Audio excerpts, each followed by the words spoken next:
আজ নীল পুজো আর মা রেডি হয়ে গেছে শিবের মাথায় জল ঢালার জন্য। তো সবাই কেমন আছো? Welcome to my channel Rai's Bangal and it's me Rai. তো আজকে আমি মার সাথে যাচ্ছিলাম শিব মন্দিরে শিবের মাথায় জল ঢালার জন্য। তো আমরা মন্দিরে চলে এসেছি আর মা দেখো যাচ্ছে, আর খুব লাইন পড়েছিল। বাইরে দেখতে পাচ্ছ ভিড় শিব মন্দিরের দিকে। আর এখানে আরও 3টে মন্দির ছিল, একটা লোকনাথ বাবার মন্দির, আর এটা লোকনাথ বাবার মন্দির নামে পরিচিত, আর হচ্ছে কৃষ্ণর মন্দির। এবার আমরা বাইরে অপেক্ষা করছিলাম কারণ ভেতরে অলরেডি ভিড় ছিল। আর এদিকে দেখো কত লোক, কত বাচ্চারা এসেছিলো মাদের সাথে। এরপর আমরা শিব মন্দিরের ভিতরে ঢুকে যাবো। এটা আমাদের শিব মন্দির, আর এই যে মা দাঁড়িয়ে আছে, মা পুজো দেওয়া স্টার্ট করবে। আর এই যে আমাদের শিবলিঙ্গ এটা।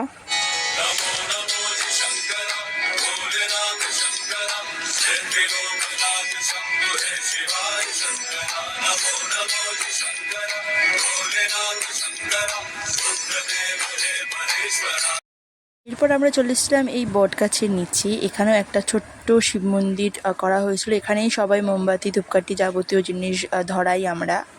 এখানে মা এই যে শিবের মাথায় জল ঢেলে নিল আর একটু ফুল দিয়ে তারপরে এখানে মোমবাতিটা ধরিয়েছিল মা। আর এই যে মা দেখো, তারপরে মা আমাদের মঙ্গল কামনার জন্য আমাদের জন্য মোমবাতি ধরালো এখানে। দেন এখানে ঘন্টা বাজাচ্ছিল মা দেখো ঠাকুরের মন্দিরে। তারপরে আমাদের বাড়ি ফেরার সময় আমি একটা ফুটি কিনে দিয়েছিল।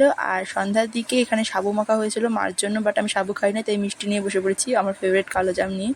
আর সবাই সাবু খেয়েছিল, আমি শুধু ফল আর মিষ্টি খেয়েছিলাম। এই যে আজকের ভিডিওটা এখানে। যদি ভিডিওটা ভালো লাগে তাহলে please like, share and subscribe my channel. Thank you all.